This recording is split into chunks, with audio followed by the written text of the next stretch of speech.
Sharon. All right, it's 6 o'clock. We'll call the meeting to order. I'll turn it over to you, Steve, for roll call. Chairman Canfield. Here. Beecham. Here. Salzweedl. Here. Chauvin. Here. Cadwalder. Here. All present. All right, brings us to item 2, approval of the agenda. I have no changes. Then I would move to approve the agenda as presented. I'll support. We have a motion and support. All those in favor signify by saying aye. Aye. Opposed? Motion carries. Brings us to item 3, approval of the minutes. First, April 17th, 2016, or August 17th, regular board meeting. I'd like to move to approve the minutes as written for August 17th. I'll support. We have a motion and support. All those in favor signify by saying aye. Aye. Opposed? Motion carries. Then the August 17th closed session, special joint meeting with the council. I would move to approve the minutes as presented for the special meeting of August 17th. I'll support. A motion and support. All those in favor signify by saying aye. Opposed? Motion carries. Item 4, public comment for items not on the agenda. Hearing none, we will move to item 5, biodigester odor update and discussion. All right, well, Greg Northrup's here this evening as he was at the council meeting. I'll let you start with an update, Greg. Where do you want me to go? Maybe stand behind Steve or something, face the camera and audience. So thank you again for having me today for your meeting. On Tuesday, we met with the City Council at their request to provide an update as to information as to what we're doing, where we're going with the odor issue. At the time on Tuesday, I'm going to talk through some of the same things I talked to with the City Council, so everybody has the same set of information. You know, I continue to say that it's unfortunate that we're asking the community to bear the brunt of our malfunction in the odor issue, and it's regrettable, and we're moving as quickly as we can to fix it. If we run the system the way it's supposed to, there shouldn't be odors, and so our commitment is, and I accept full responsibility, that we need to fix the odor problem. That's our problem. It's not something that anybody should have had to put up with, and so that was never our intent, and we're going to fix it. That's our commitment to you. It got, we thought there were some actions we took that we thought were going to be helpful. They didn't do as much as they thought. We still had odor problems, as everybody well knows. So several weeks ago, I hired a company called Webster Environmental. They're a nationally recognized firm that deals with odor issues. They were in the community on August 31st and August 1st, or September 1st. Their purpose for being here was to identify the sources of odors and then to do air sampling as to what are the compounds that are causing the odors in the community. And the test results, I was hoping to have those today. We're supposed to have them tomorrow. I'll know exactly what kinds of compounds are causing the odors. And then that's what allows Webster Environmental to say, this is the remediation that you need to take to address those compounds, to remove those compounds. We believe, based on the preliminary work that's already been done, that there's 2 remaining sources of odor. One is from the wastewater treatment plant, and we're proposing to cover that in a way that's been recommended now by Webster Environmental. We will take all of the air volume that's coming off that tank, and we will put it through what's called a carbon absorption vessel to fully treat that odor. The second source of odor that they've identified that they believe is a problem, a potential problem, and the sampling results will tell us, is coming from a roof vent that vents air from the building externally. And we're going to vent all of that odor through the same carbon filter process. So if those are, in fact, the 2 primary sources, and we validate that through the sampling test that was done, the consultant will recommend that we take those actions to further address it. In the meantime, we're suspending our operations. We're not taking any deliveries of fog, beer waste, milk waste. We're actually tomorrow going to start to take what's called the DAF float, which is the waste that we use in the system from the Lighthouse process, where we take the solids out of the White House salad dressing. It becomes a float material. We feed it. we're going to remove that from being fed to the system, and we'll take it to an off-site landfill for purposes of disposal. The reason for doing those things is to take any kind of further stress off the system that might be creating additional odors as we're trying to get the remedial action in place. So no deliveries of fog, no deliveries of beer, no deliveries of milk waste, no deliveries of manure, and no putting DAF float from Lighthouse into our system. So we're basically, all the sources that would go into the anaerobic system are being suspended at this point in time. As a result of that, we will not make power as a result of that action. And at the same time, we're going to be feeding the system with a set of good bacterial process so that we can improve the process for making methane. Part of the odor is coming from we're not doing the process very well. Our commitment, though, is it doesn't matter whether our process runs well or not. If we do the enclosures and we capture the air that's coming from the vent, I think at the top, then whether I run well or not is not your problem, and the odor should not be your problem. And I apologize 10 times over for what we've done over the course of the last 60 days, and really going back into last year, because this was a problem that was evident even last year at this point in time. So we've already ordered, I've placed an order basically for the carbon vessel. I'm just waiting for the consultant to confirm for me that that is the right solution. We're depending on their expertise to give us the right answer. As a result of Greg Canfield and Steve Dunderslot's action, we're also going to install something called some type of oxygen generation system that supposedly will clean the water in the wastewater pit so that it's not creating odors. And we're going to try a pilot on that. The guy sounds convincing. It's something that we might as well try, as long as it doesn't disrupt our system and make it worse. Then it's another thing we're going to try in the short term to address the problem straight away. I hope that we can complete the enclosure process within the next 2 to 3 weeks. We'll have the venting all done to connect the vessel to our system, and so I don't want to commit to a timeline tonight, but because we're running all this concurrently to make sure that we're doing the right thing at the right time, we hope to have all this addressed within the next 2 to 3 weeks. I'll be able to share with you the odor sampling information as soon as I get it. It'll tell us what types of compounds are being produced, and then I can show you why what we're doing then will affect the quality of the air based on the compounds that we're trying to deal with coming from our facilities. So we've suspended operations. We're not taking deliveries of materials. You will see trucks coming in and out of the facilities that are operated by plumbers' waste recovery system. Those trucks are coming in to take away the DAF float to another site. They're not coming to deliver material. And I say that because obviously the plumber is the source of fog deliveries to us. So just because you see their vehicles does not mean they're still bringing us materials. They're taking materials away from the site as part of their process during this interim period for us.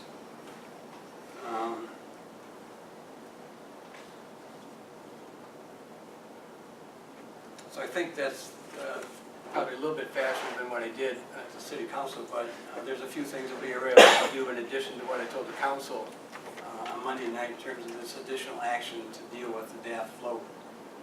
We were in the process of doing it, and I've been able to finalize that process in terms of taking that to the Muskegon landfill, is probably where it's going to go. So you have to take some of this material to qualified facilities, and you can't just do that without following a permit process. So we've suspended operations. We're trying to take the pressure off the systems from an odor standpoint. We're moving as fast as we can to get the fixes in place and to eliminate this problem.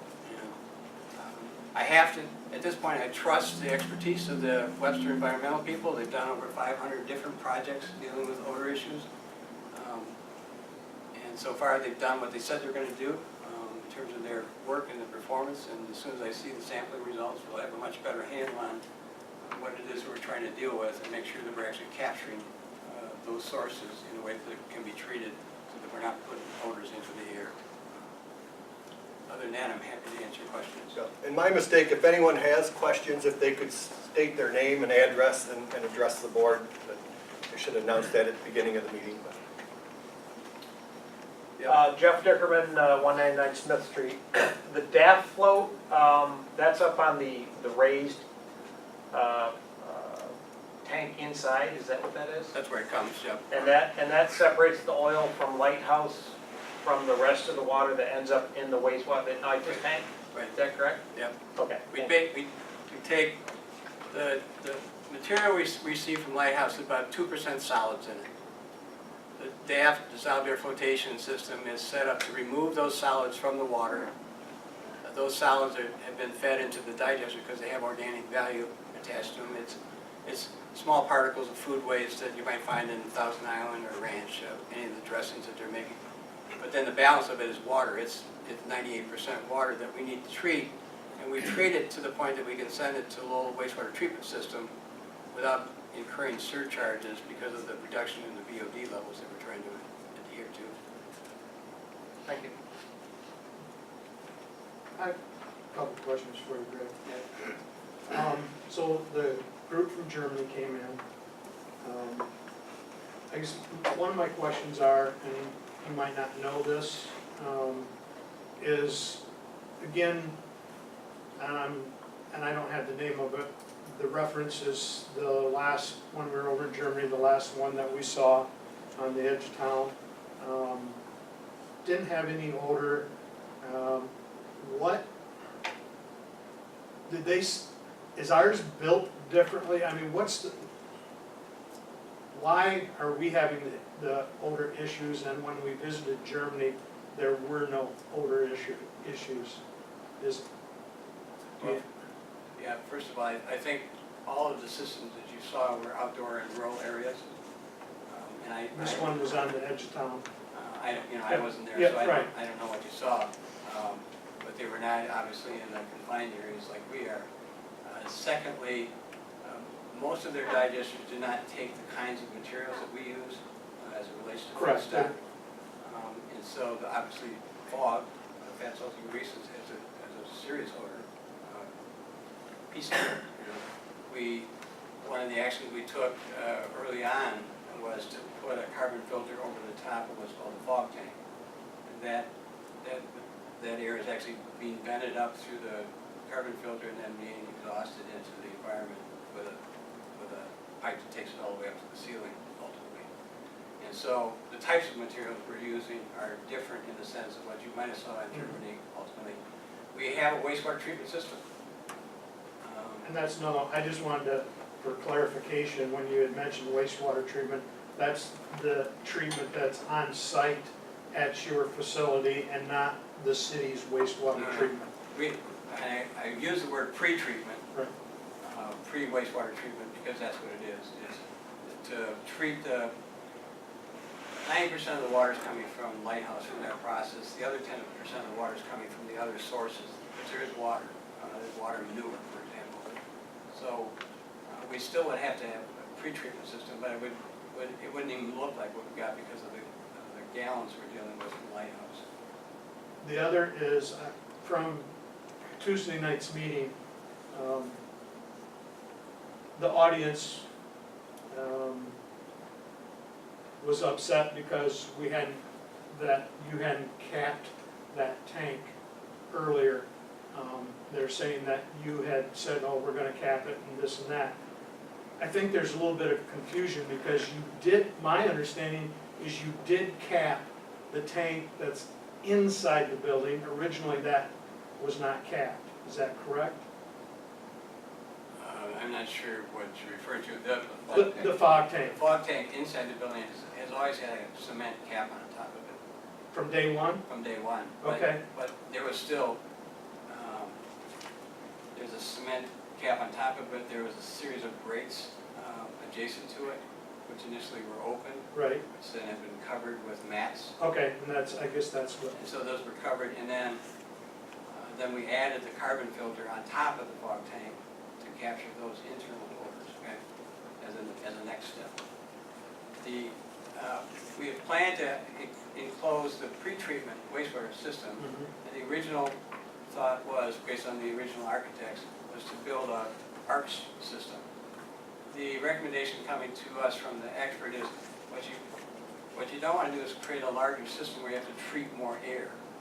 So what we're going to end up building is basically a flat, almost a flat roof with about a 3% slope on it, just about 6 inches above the top of the cement tanks that we have. And they will be covered, they're going to use 2x10s, put plywood over the top, and they put a roofing membrane on the top of that. And then we'll take a vent, we'll install a vent, and that vent then will go into the carbon absorption vessel. So it's going to be totally enclosed. There'll be a couple openings because we have to have access to it for purposes of taking samples to understand what's going on in the chemistry of the water. So the recommendation from Webster Environmentalists, don't build a large area where you're going to treat more air, but build something that's doing a much better job of capturing. That's what we're designing right now. And the sophistication of it is, we move 3,000 cubic feet per minute from the blower on top of the roof or the internal air. We will move about 5,000 cubic feet per minute from the top of the wastewater treatment system tanks. But the consultant wants to wait to see what the actual test results show, so we know how much air we have to actually move. It could be 6,000 versus 5,000, or it could be 4,000 versus 5. But he doesn't want, and the people we're getting the tank from, they set the blowers in to operate at X cubic feet per minute of what the incoming air volume is. And you have some ability to adjust it, but they want to set it on site before they send it to us at their site. Thank you. And then for the audience and the rest of the board, on Tuesday I received a phone call from an individual that had talked to a local food processor about 3 years ago about their waste problem. And then they said, no, we've got biodigester coming, we're all set. And he heard of our problems through the media coverage, and he felt he could help with this problem. And he came Tuesday, visited with Steve Dunkersloot and I over at the site, and Greg Northrup. Then we came back here and talked.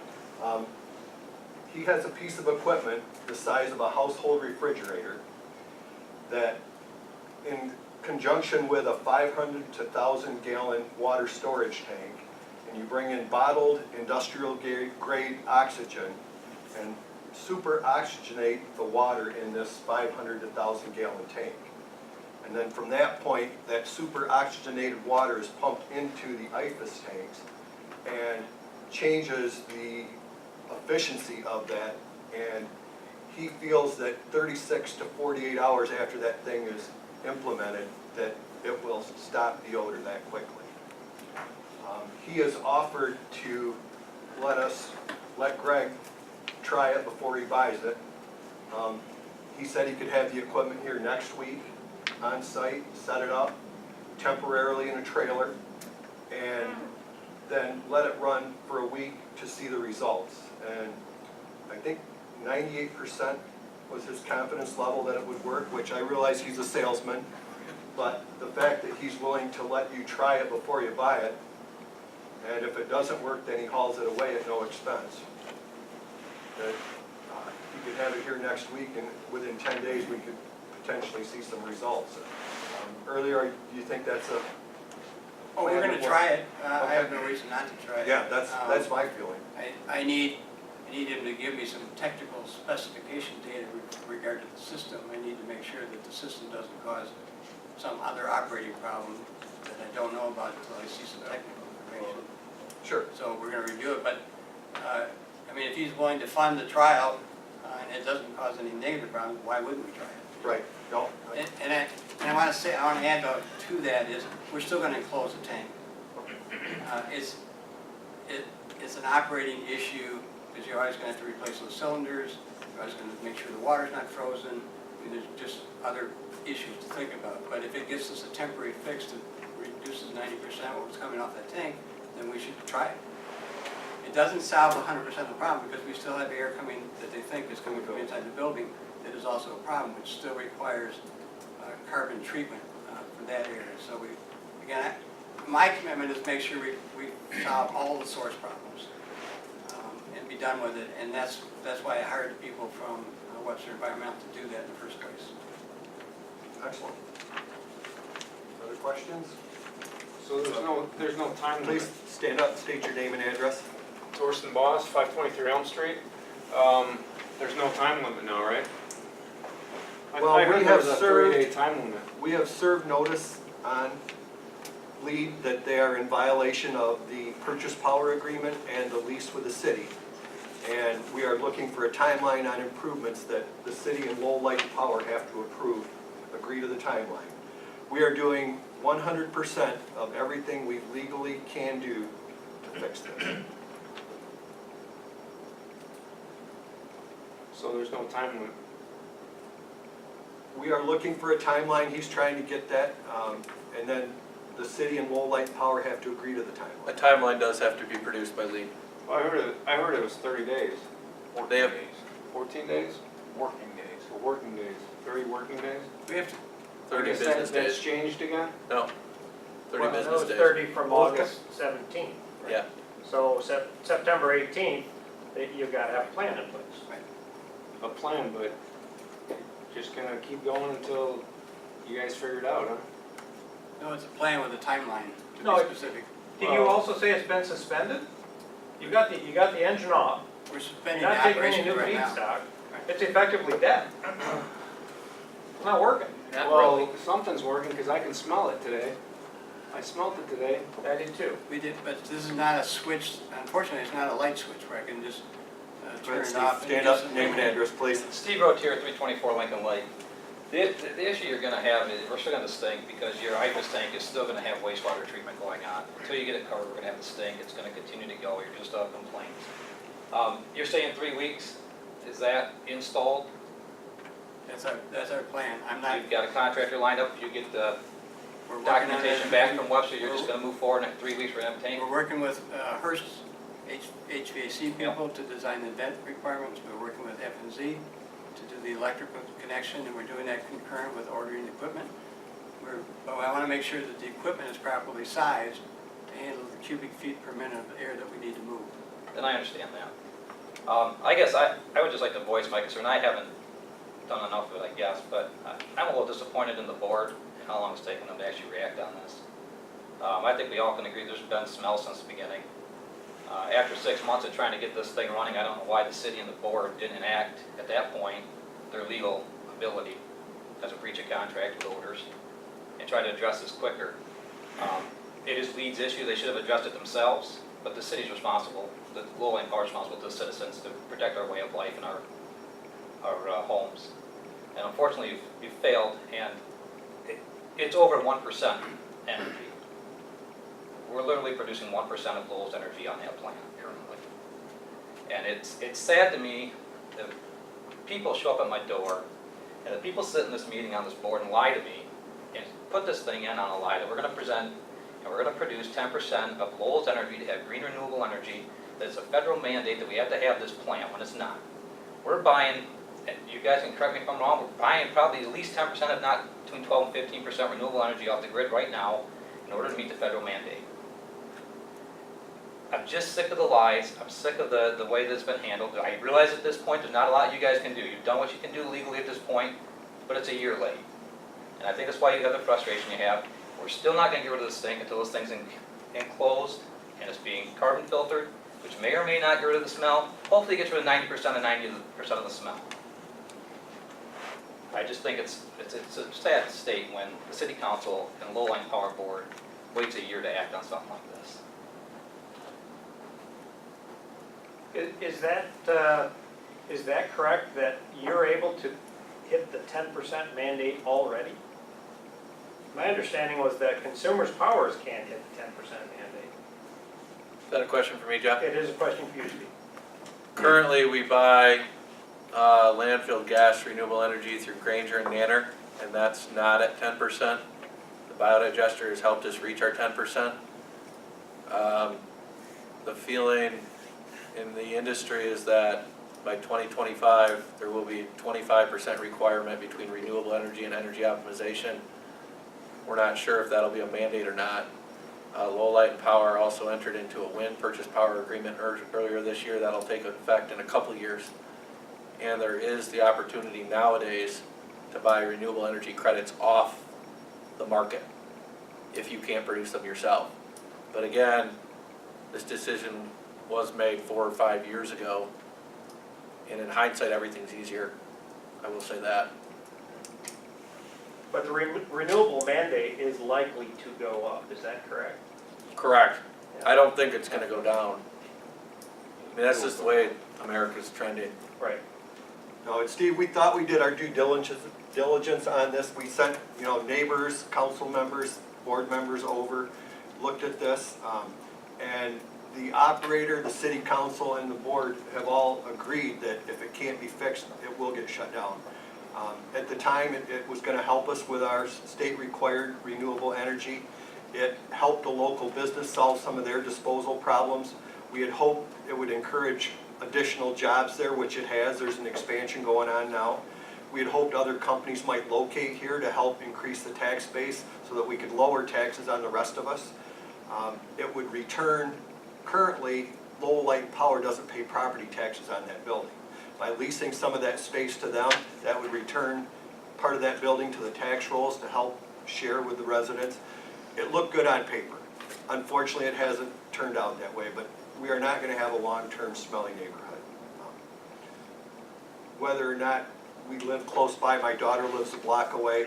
I understand. I smell it at my house 10 blocks away, and we're doing everything we can. In hindsight, in the spring, we said in our meeting, you guys need to get this thing buttoned up because windows are gonna be open.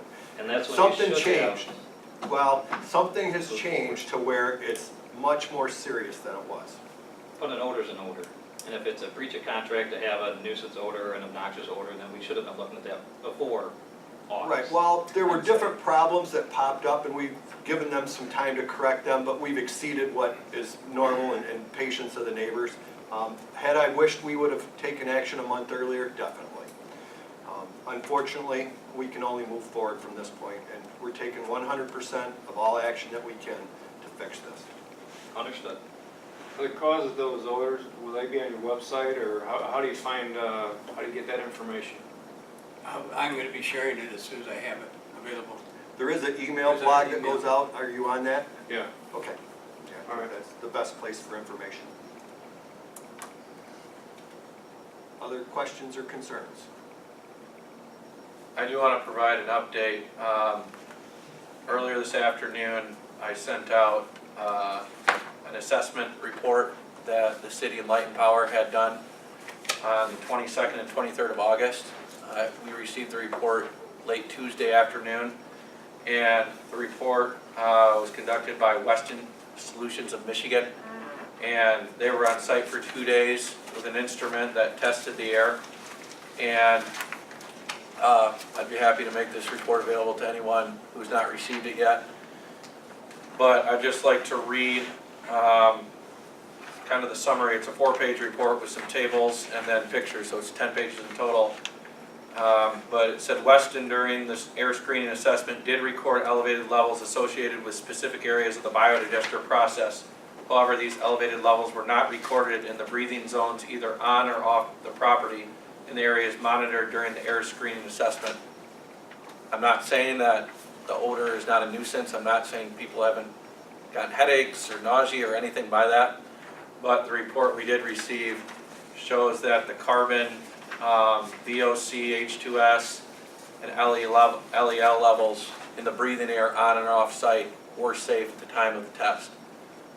I don't think that makes anybody feel better in terms of what they deal with, but Does it say what chemicals that's floating in the air? Hydrogen sulfide is the HS2, right? yeah, and CO is carbon. The VOC is about Volatile organic organic compounds, and that tested for a threshold of a number. And that so it was testing a number of VOCs. It never hit a threshold for any of the VOCs they were testing for in the breathable air. Now, we're not saying it doesn't smell, because they acknowledge that there was a strong odor for many parts of the biodigester, so I'm not saying that. I just know there was health concerns by many people, and the City and Light and Power felt they needed to do their due diligence and hire our own firm. So that report is available for what it's worth. And the elevated areas that he refers to are like at the exhaust and inside a closed pit, which people They're in a are capped portion of the IFAS tank. Yeah, so, but generally, anywhere that people are walking around on site breathing it, which it's pretty rough in there, the smell. And the neighborhood certainly is a problem, but not a significant health hazard other than headaches and nauseous. Because that's a concern, very much so. I think a good analogy of that is what they're saying is that a noise complaint's not loud enough to hurt your eardrums, but it's apparently for a lot of people it's loud enough to keep you from sleeping and, you know, disrupting everyday life kind of thing. So it's Definitely a disruption, no one's denying that. yeah, so it's a similar kind of thing. It's just the smell. It's not enough to hurt you, but it's enough to annoy you. And Been going on a long time though. yeah, and I guess that's a question I had is something changed in the last couple of months? Because ever since the plant's been there, I've made a point to go by there often and smell, not to mention I got kids at Bushmill. And I never smelled anything until a few months ago. And so to me, it seems like the odor has gotten a lot stronger recently. I don't know if something changed in the process or chemically or is there? Yeah, and part of the biological process Yeah. is not operating as it should. And so we're fixing that problem. I think that aggravated it. But we did have mechanical failures at the same time, which is when I thought that the odor was coming from the large reflow tank. In fact, there was odor coming from the vents. Yeah. We actually had those, we had those fixed. There was a valve that was malfunctioning. It was fixed and the maintenance was done on that. And that's why at that time I thought that was what was creating the primary sources of the odor.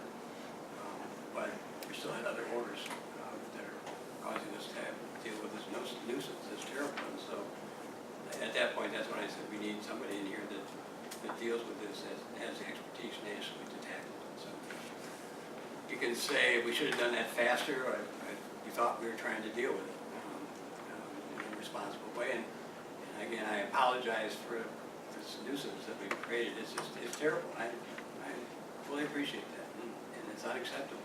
And so the board's been very patient with us, and I understand the frustration. It's just unacceptable. And so we're doing what we need to do to fix it.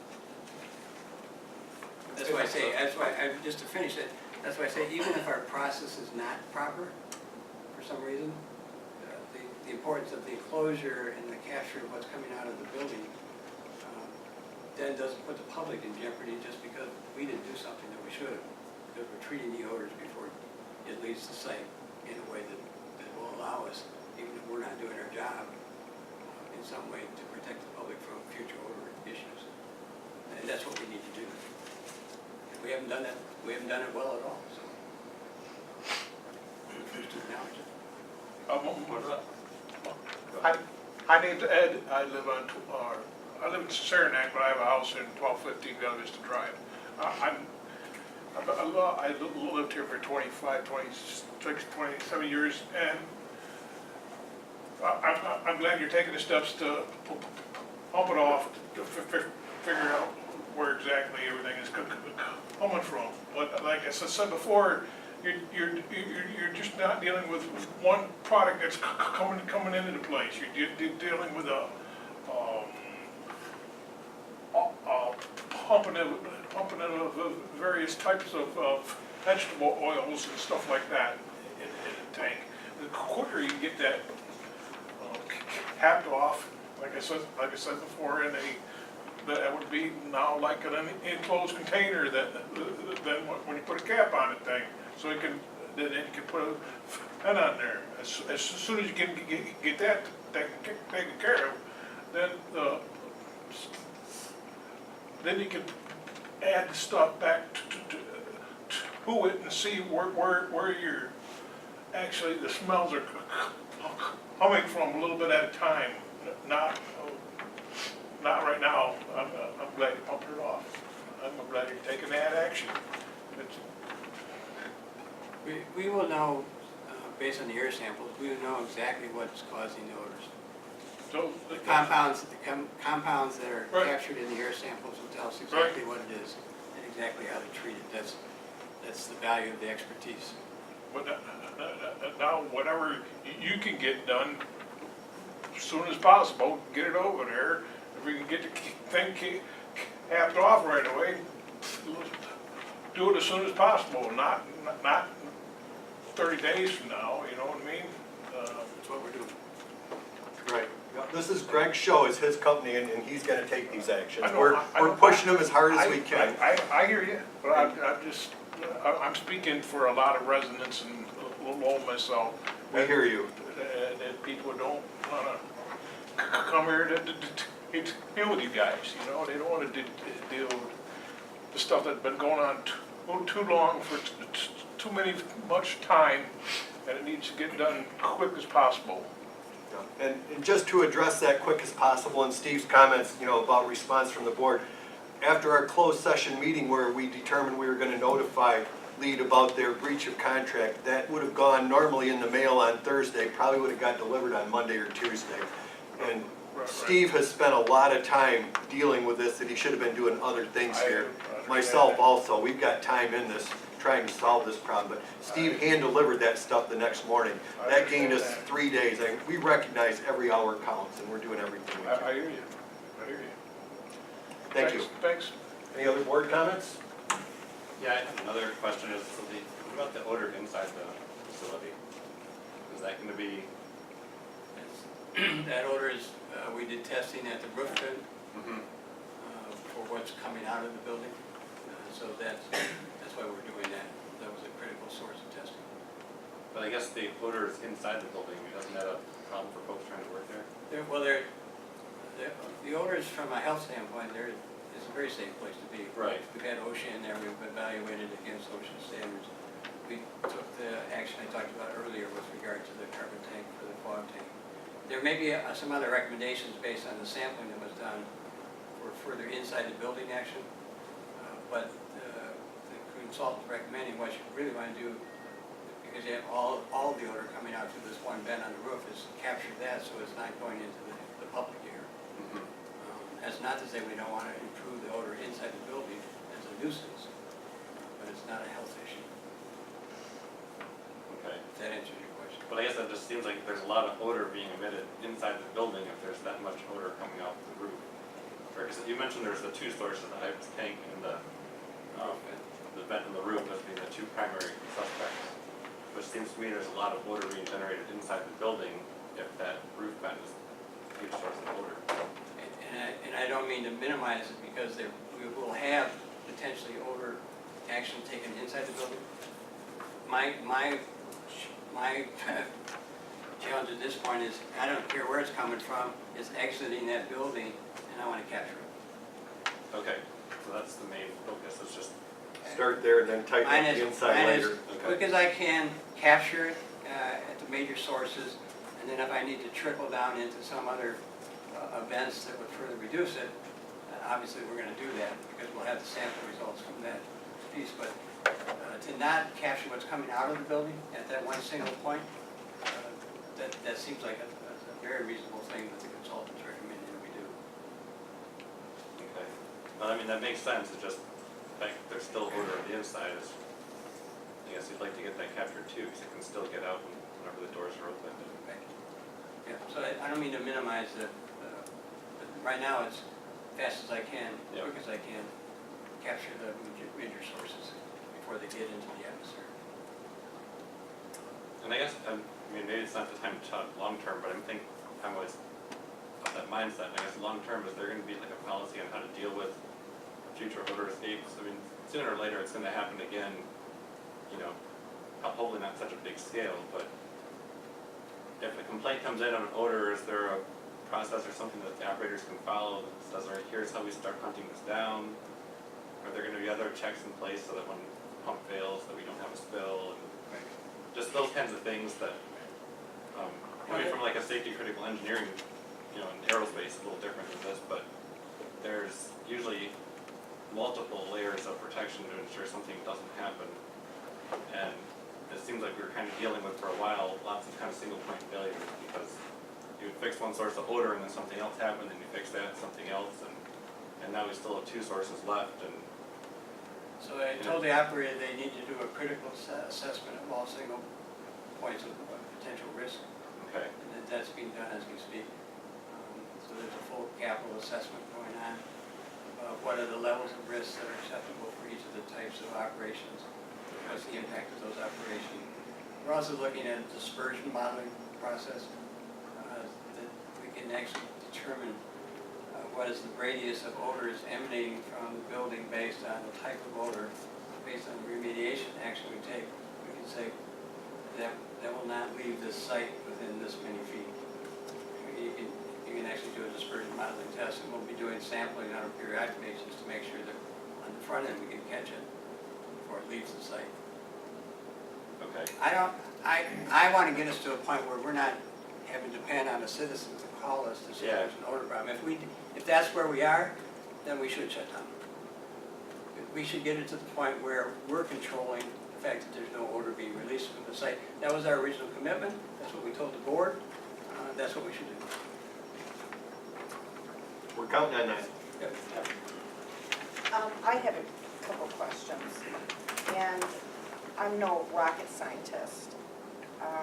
I do have to admit, for the past 2 weeks, I've been digging through Google and what have you, to try to figure out, because you're the rocket scientist. There's got to be something that we're missing here. There's got to be something so simple that a housewife that works at Blue Cross Blue Shield can stumble on and try to figure out, okay, why is Germany working and not us?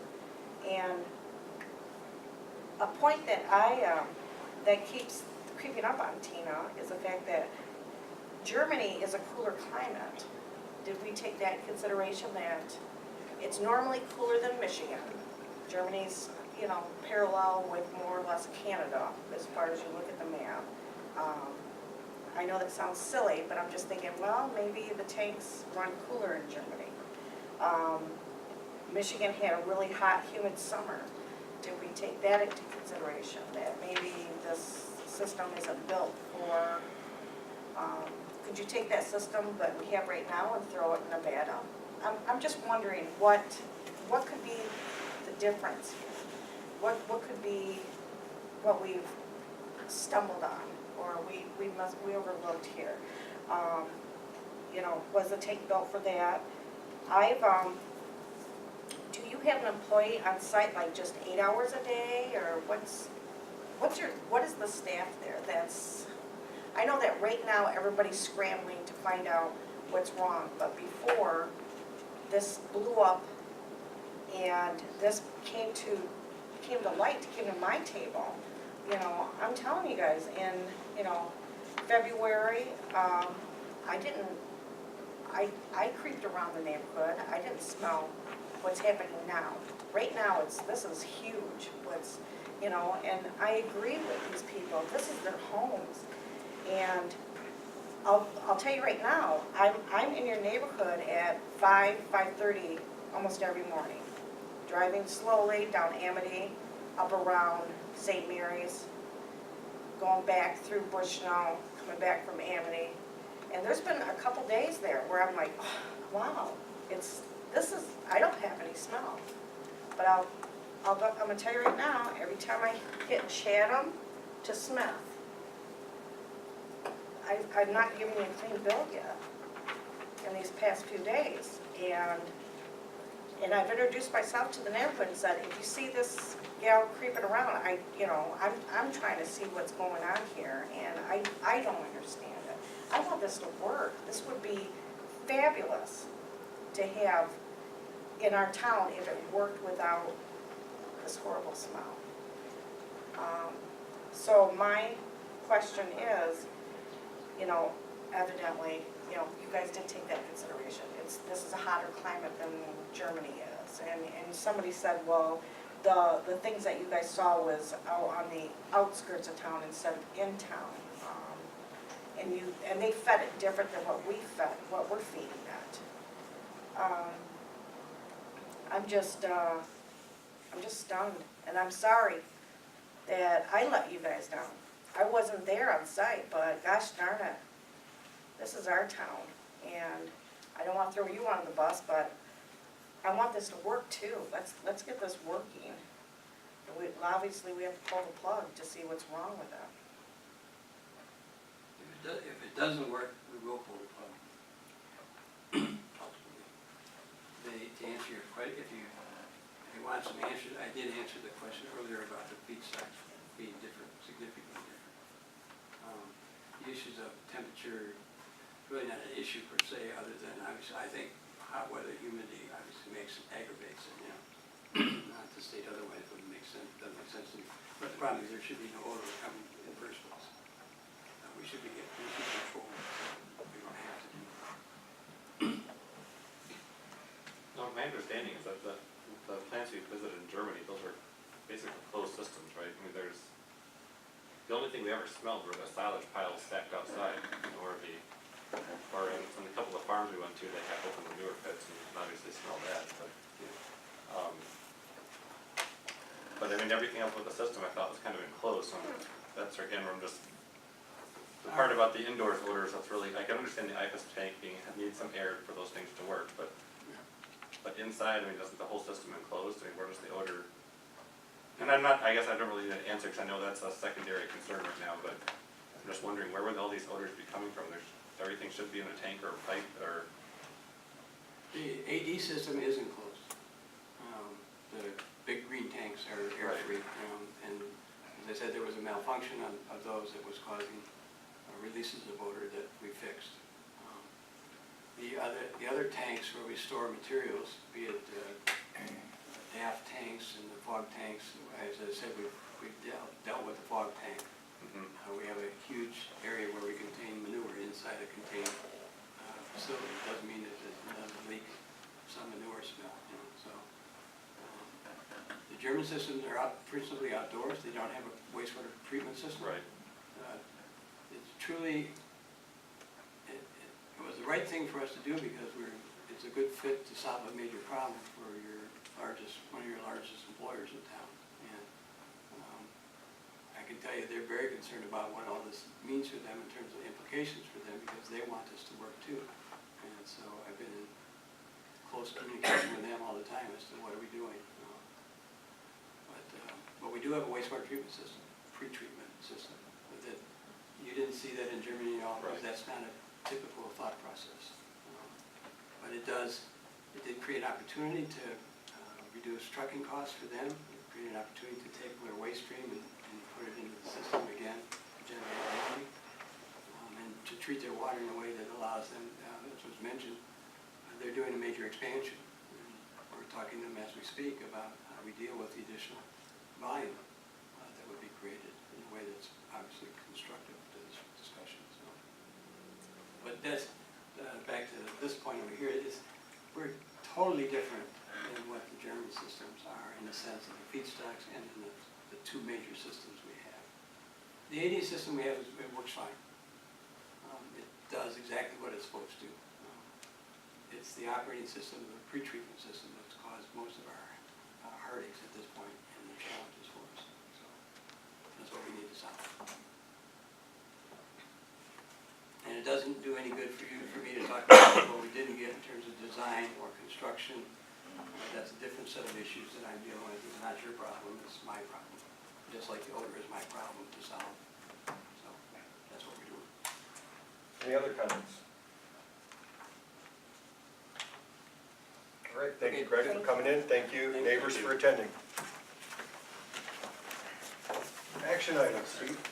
All right, one action item tonight, and I've emailed the entire board about this action item, and I really just inserted my email in this memo, and it's the purchase of 6 fuel nozzles needed for the Siemens combustion turbine.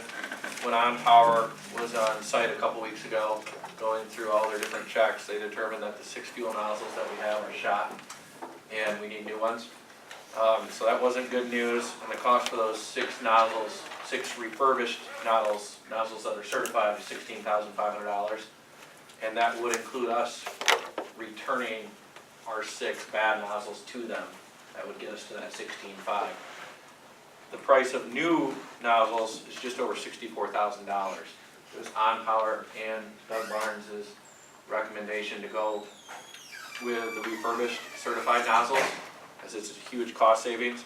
I did leave a contingency in our budget for things like this. It's always unfortunate when things like this come up, but that's why we have OnPower on site doing these checks.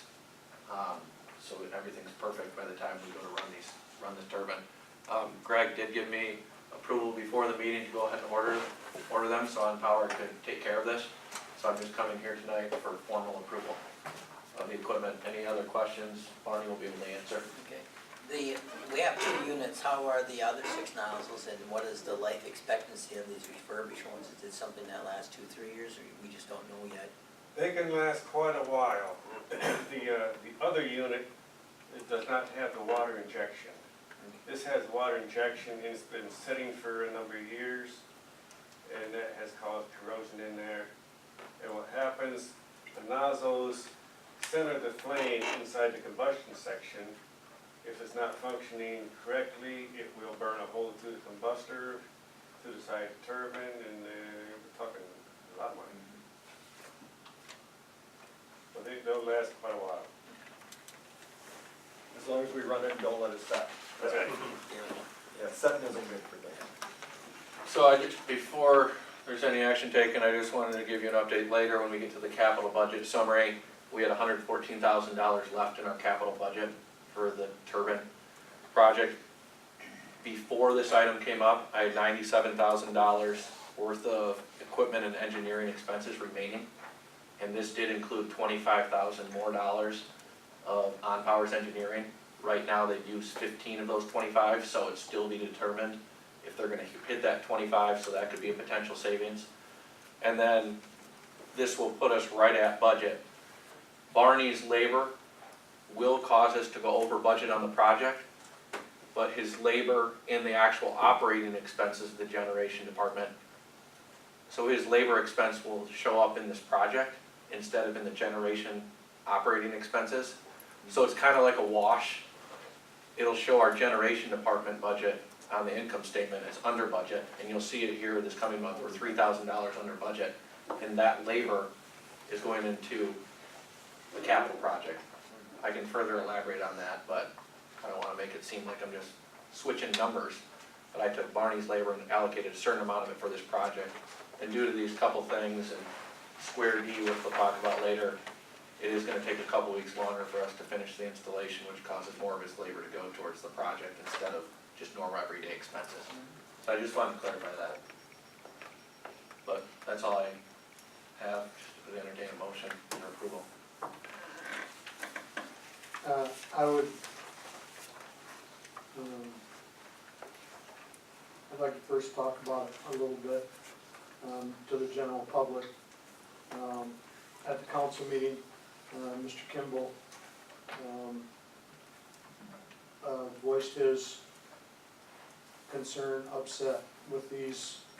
I don't know, I haven't talked to him, I don't know if he's lumping the biodigester in with these CT combustible turbines, combustion turbines.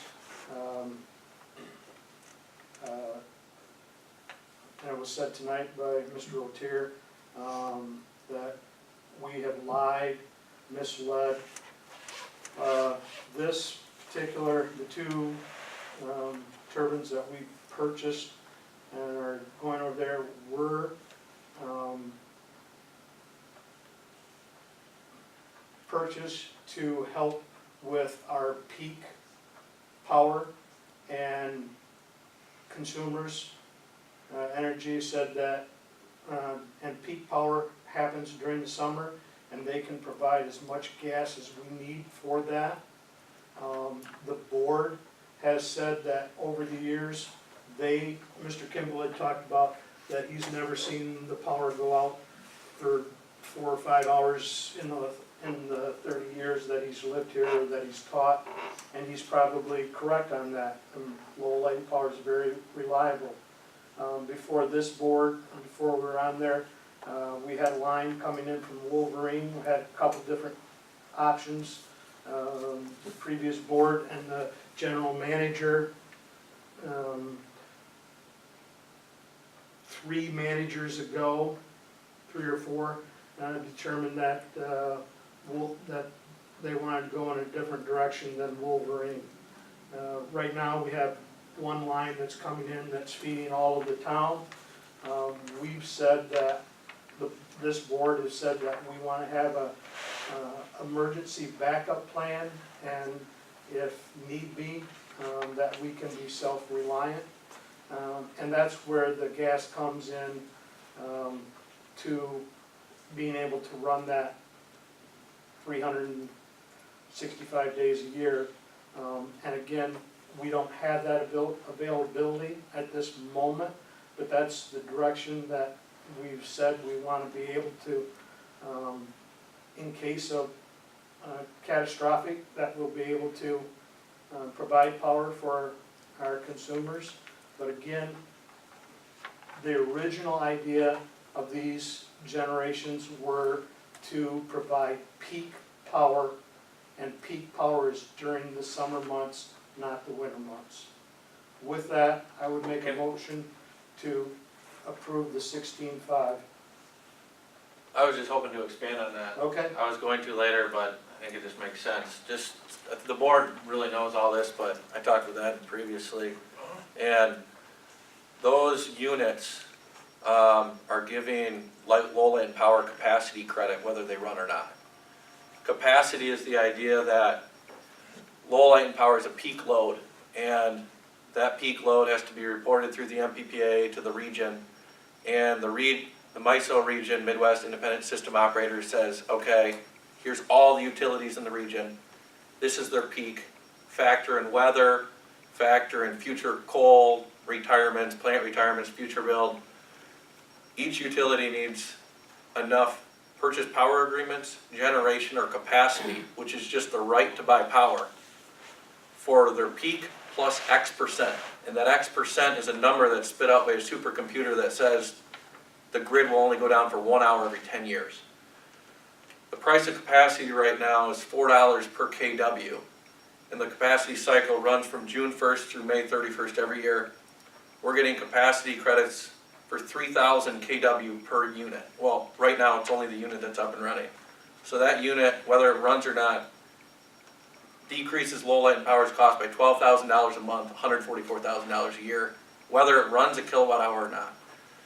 The price of capacity is expected, I talked with the head of MMEA a couple weeks ago. It's his belief that he believes the price of capacity could go to $5 or $6 a kW, which would be a 25 to 50% increase. So you're talking $210,000 potentially a unit. With both units up and running, that's $420,000 of purchase power expenses that are saved by having the units. So yes, they're used for peakers, but also it reduces the capacity cost for low light and power. And the biodigester, whether you believe it or not, is giving low light and power half a megawatt of capacity credit, which is $6,000 a month. No, $2,000 a month, $24,000 a year. So it's hard to explain, and a lot of people, I talked with Ed, and hey, they don't run, and there's still a great benefit to have this, because in less than a decade, whether it runs, it'll pay for itself. And you still have the assurance of, yeah, maybe the power doesn't go out in the summer, but if the price of power, it's $150 a megawatt hour, and we're able to produce that power for 45 to 50, I mean, you're making money by selling that energy into the market. So I'm sorry for addressing the public. I think a lot of the board knew, but. But who thinks? The people out in our community does not understand it the way you just explained it. Completely agree. And there are natural gas combustion turbine engines sitting there.